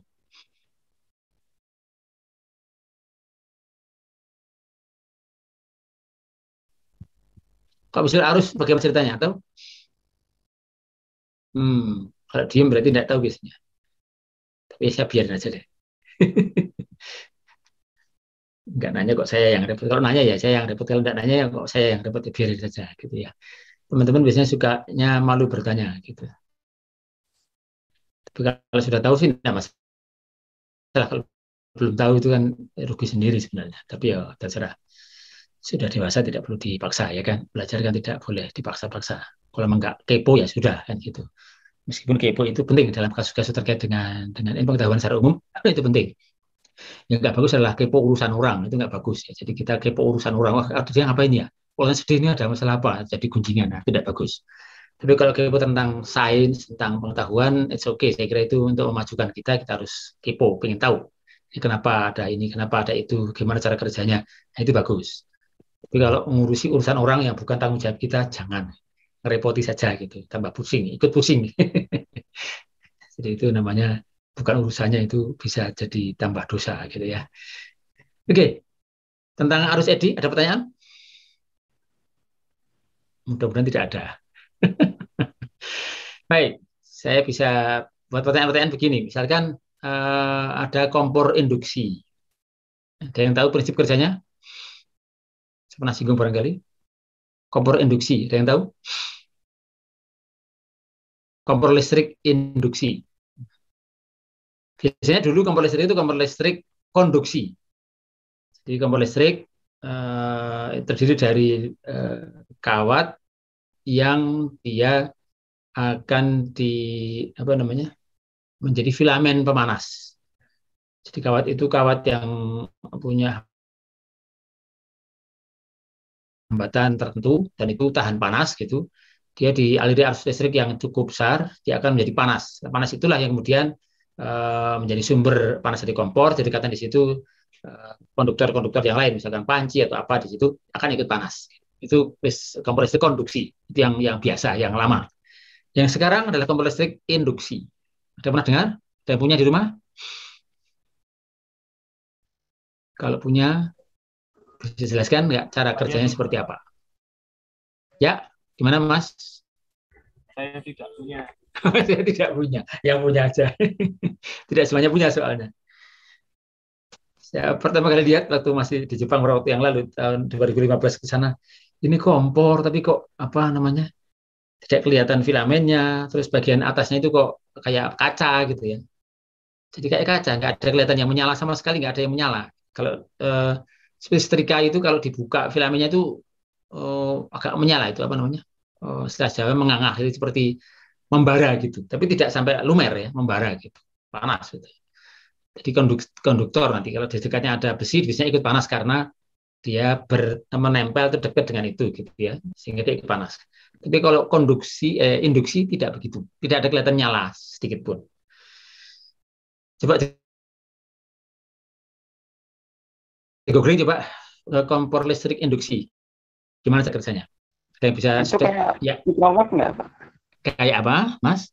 Halo, Microwave jelas? nggak? Cara kerjanya itu sama kayak microwave? Microwave dalam pengertian apa? Microwave itu kan dia menggetarkan, enggak. Microwave kan seperti pemancar ya, microwave ya? Dia pakai apa itu, Pak? Gimana memancarkan gelombang magnetik gitu, Pak? Jadi elektromagnetik. Kan? Ya, kalau itu magnetnya jadi ikut bergetar gitu. Jadi kalau itu kan justru tidak boleh logam ya, Mas. Kalau microwave kan, yang dipanaskan tidak boleh logam kan? Ingat, kalau ada sendok atau apa tidak boleh kan di dalam madu. Harus yang ada airnya, istilahnya gitu. Mengandung airnya itu kan sepertinya kalau kita itu seperti digoyang gitu ya. Jadi dengan gelombang yang sangat tinggi, jadi dia kalau ada airnya itu digoyang sehingga molekulnya kan panas gitu. Itu kalau model microwave. Jadi langsung tidak perlu tempat, yang dipanaskan langsung bahannya. Mau masak misalnya telur, masak air itu tempatnya plastik atau plastik tertentu, tidak boleh logam malah gitu. Kalau ini kompor induksi tidak, masih perlu logam untuk tempatnya. Tapi logamnya tertentu saja. Oke, coba di googling sekarang saja. Prinsip kerja kan sama toh? Nah, prinsipnya sama. Cuma ini salah satu aplikasi saja. Ayo, ada bisa ketemu? Sedikit menjawab, Pak. Mungkin, Pak. Ya, silakan. Siapa ini? Noval Indra Ardana. Iya, silakan. Kompor induksi bekerja ketika alat masak diletakkan di atas kompor, lalu arus listrik bolak-balik dilewatkan dari dalam badan kompor melalui gulungan kawat. Arus listrik tersebut kemudian menghasilkan medan magnet berosilasi dan menghasilkan arus eddy melalui resistansi alat masak. Mungkin itu saja, Pak, yang saya dapat. Ya. Paham belum tadi? Tadi jelaskan arus eddy. Tapi di sini arus eddy tadi kan karena ada konduktor berjalan memutar, oke? Harusnya searah, kira-kira gitu ya. Karena putarannya ajak gitu. Sehingga dia akan jadinya gaya mengerem. Ini tidak. Kompornya sendiri hanya isinya apa kira-kira? Ya, seperti lilitan gitu ya, Seperti mungkin kalau saya bayangkan itu seperti transformator gitu ya. Tapi pakai tegangan frekuensi tinggi, jadi lebih cepat panas gitu. Kemudian yang di sebelah sananya, kalau transformator itu kita belum masuk secara khusus bahasa transformator, tapi saya kira kita paham ya. Ada sekunder, ada primer gitu kan. Primernya itu lilitan, dengan frekuensi tinggi. Sekundernya itu bukan lilitan, tapi sebenarnya adalah logam yang diem di situ, yang jadi tempat jadi tempat memasak kita gitu. Maka sekundernya harus apa? Besi atau semacam besi, bukan aluminium, jelas gitu. Kalau pakai kompor induksi, bahannya harus besi atau semacam besi, campuran besi, bukan aluminium. Karena kita tidak membahas konduksi, tapi induksi. Jadi yang terinduksi oleh itu adalah apa namanya besi ya. Nah, karena dia tidak bergerak, jadi arusnya itu ada di dalam apa namanya, misalnya pancinya itu saja, sehingga lama-lama akan panas gitu pancinya. Nggak terlalu lama sih, karena dia frekuensinya tinggi, jadi cepat panas gitu. Sehingga kalau misalnya dilepaskan, dipindahkan itu apa namanya pancinya harus besi. Pancinya kita pindahkan gitu, ya kompornya itu aslinya tidak terlalu panas atau tidak panas aslinya kompornya itu. Yang panas apanya? Yang panas adalah pancinya gitu. Itu uniknya. Makanya bisa ditaruh di bagian atas dari kompor itu seperti mika atau seperti kaca gitu. Tidak khawatir pecah gitu. Karena memang tidak panas. Yang panas adalah pancinya saja. Lalu pancinya memanaskan di atas, di dalam panci itu apa gitu. Kalau microwave kan malah tidak boleh ada logam, karena dia langsung memanaskan bahan yang dimasak dengan syarat bahannya seperti ini gitu kan, ada syaratnya gitu. Nah, bedanya kayaknya di kompor konduksi, kompor induksi, ada kompor microwave, beda-beda gitu. Tapi ini menarik, jadi salah satu alternatif. Tentu ada kelebihan kekurangannya, tapi ada satu alternatif di situ, kompor induksi.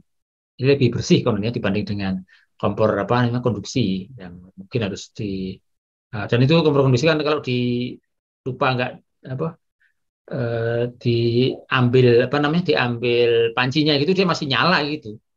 Tapi kalau ini diambil diambil pancinya itu ya segera menyusut, karena tidak ada yang ditransfer, ya dia akan berkurang harusnya gitu. Jadi tidak terlalu berbahaya. Jadi tinggal harusnya akan kecil, seandainya dilepas, diambilnya kelupaan lalu diambil baru dimatikan gitu, jauh lebih aman gitu, jauh lebih aman dan kecil arusnya gitu. Jadi siapa yang sudah menjawab? Ada lagi yang mungkin punya jawaban lain yang mungkin lebih memahamkan buat Anda? Sama-sama googling, ayo. Kompor apa tadi? Induksi. Pak, mungkin saya mau tanya, Pak. Oh, tanya. Saya kira mau jawab. Silakan. Tentang ya kompor induksi itu loh. Iya, boleh. Itu kan kalau yang di saya searching ini aman, kalau pakai disentuh itu aman gitu. Nah, tapi kalau kita nyentuh alat masaknya gitu gimana, Pak? Apakah nyetrum juga? Bukan nyetrum, panas. Enggak, kalau gitu ya. Iya, Kan nyetrum ya, ada nyetrum. Kan apakah alirannya juga ke alat masaknya juga gitu? Oh enggak. Jadi dia kan tidak ada ujungnya gitu Mas ya.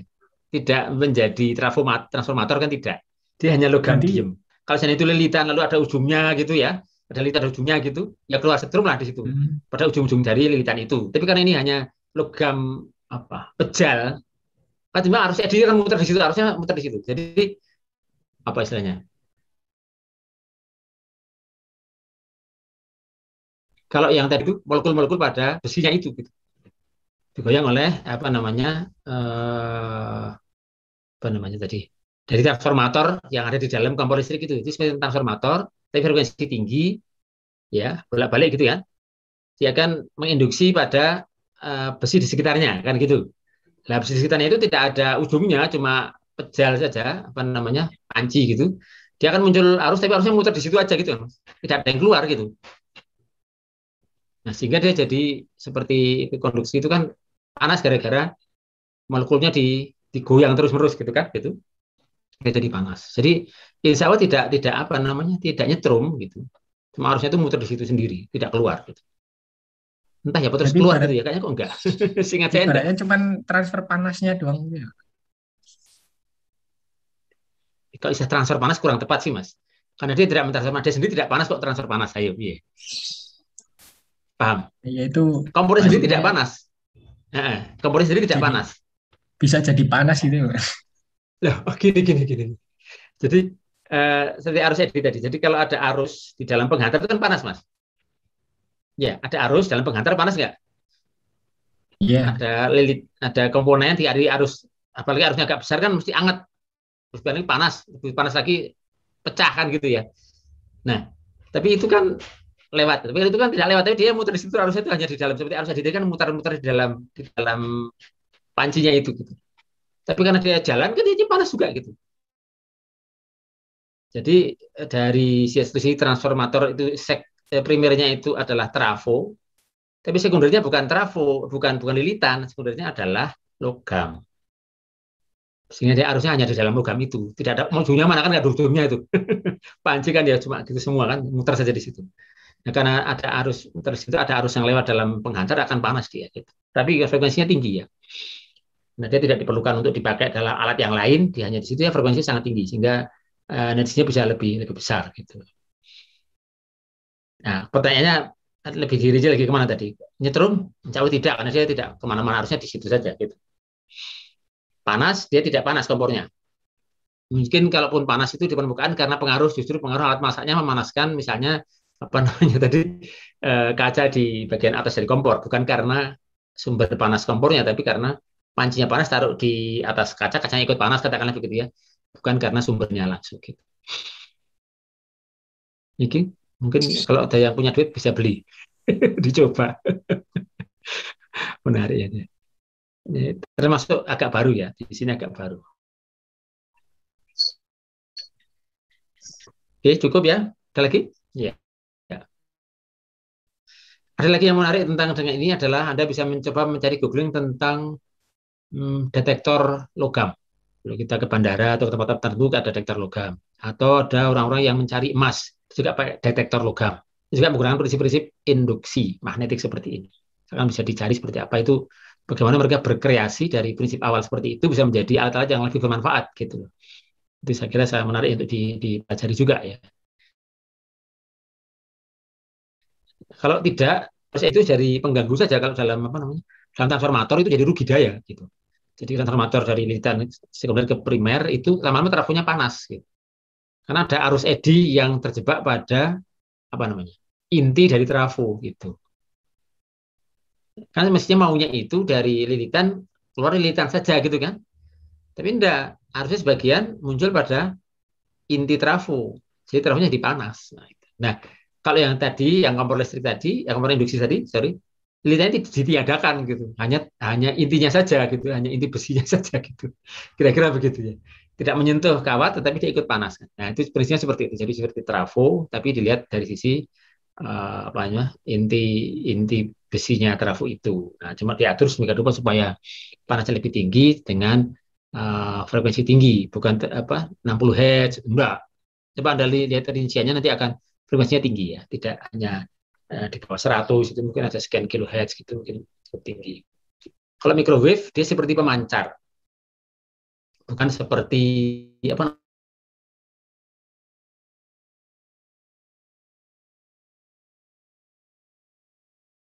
namanya, seperti induksi tidak, pemancar, frekuensinya pendek gitu ya, frekuensinya tinggi tinggi gitu sehingga yang kelewatan itu akan ikut bergetar. Nah, yang kelewatan itu adalah yang ikut bergetar adalah yang diharapkan adalah bahan masaknya. Makanya logam tidak boleh ada logam, ada ngaco itu nanti jadinya.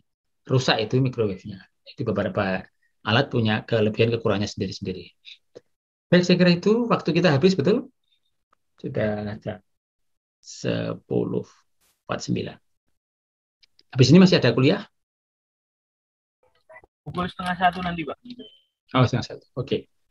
Baik, ada sesuatu yang lain saya akan akhiri untuk ini apa namanya, proses rekaman saya akan saya akhiri. Kalau ada yang mau disampaikan terkait dengan masalah lain. Recording stopped. Selain masalah fisika, mungkin ada informasi-informasi tentang perkuliahan yang lain. Sebagai Kaprodi mungkin saya perlu ada masukan untuk saya, silakan.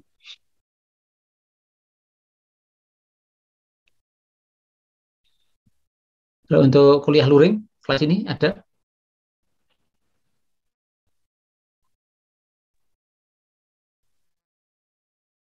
Besok pagi, Pak. Besok, halo? Hari Jumat nggak jadi, Pak. Hari Jumat itu yang apa? Kuliah siapa? Kuliah apa kalian hari Jumat? Rencana hari Jumat itu? Workshop. Oh, Pak Satrio. Iya, paling Oh, iya. paling minggu ini Pak, kalau enggak ya tergantung Pak Satrionya. Ya, soalnya kalau memang ya ini kita tidak bisa pungkiri karena macam-macam orang persepsi tentang COVID. Kalau COVID-nya memang beberapa daerah di Jogja memang meningkat gitu. Kalau khawatir daripada ya boleh saja terserah, kita tidak bisa paksakan karena memang itu menyangkut keselamatan ya. Jadi kalau memang beliaunya khawatir nanti malah nggak tenang ya nggak bagus. Baik mungkin mudah-mudahan sampai menurun, kalau menurun secara nyata nanti beliau akan alih lagi gitu. Kalau yang kuliah lain tentang pengukuran dan alat ukur dan pengukuran ada kuliah luring Besok sepertinya, Pak. siapa yang ngajar? Sebentar. Yang ngajar Pak siapa? Pak Anggun. Oke. Ya, kemarin sudah sampaikan seperti itu. Ya, mudah-mudahan nanti bisa berjalan. Kalau ada sesuatu yang lain yang perlu kita bantu, nanti kita akan bantu. Kemarin ada yang minta surat, soalnya saya lupa di kelas ini atau kelas siapa, minta surat bukti bahwa dia ikut luring gitu. Saya tak tahu apa kelas ini mungkin ya, karena mau tinggal di asrama katanya gitu.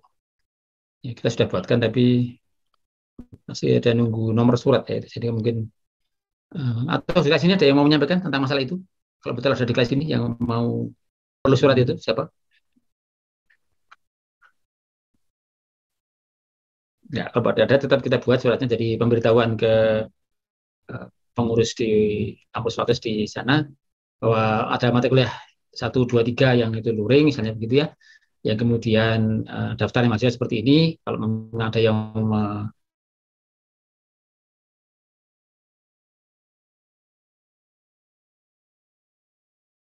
memerlukan sebagai bukti bahwa ini adalah mahasiswa dipakai surat tersebut. Saya kira itu dari saya usahakan untuk membantu kelancaran sebagai Kapoldi. Kalau ada yang lain yang perlu dibersihkan bisa japri ke saya, kemudian bisa dibantu untuk diselesaikan. Baik, kuliah kita akhiri dulu. Kalau ada banyak kurang saya mohon maaf. Kita tutup dengan doa syukur. Alhamdulillahirabbil alamin. Ada banyak kurang saya mohon maaf. Saya akhiri. Assalamualaikum warahmatullahi wabarakatuh. Waalaikumsalam.